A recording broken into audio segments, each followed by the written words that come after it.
bayan. Wala nang dapat pang patunayan, di ko kailangang makipagsabayan. Sabihin man nilang wala yan, di naman nila alam. Makingalawan na mga ko'y tahimik na lumalaban. Gugulati ko na lamang para baka bulala o bumulusok na hindi na mamalayan. Huwag na huwag kang iinom, sige na laban, palagan mo lamang yung bawat pagsubok at hamon.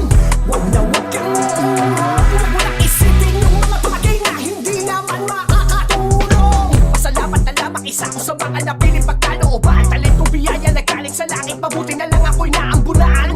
Kaya hindi ko sinayang ito yung musika na aking ingaran. Wala man dito ang aking kapalangan, at kahit mahirap ay sige tiyaga lang. Basta ginusto ko yung ginawa ko, paliwala na yung mga salita na sasabihin sa akin ng ibang tao. Dahil ako ay kontento at wala nang reklamo. Masayang pamilya kumpleto, nagka-bonus pa nang ako'y magkaroon ng mga kapatid sa tunggalo.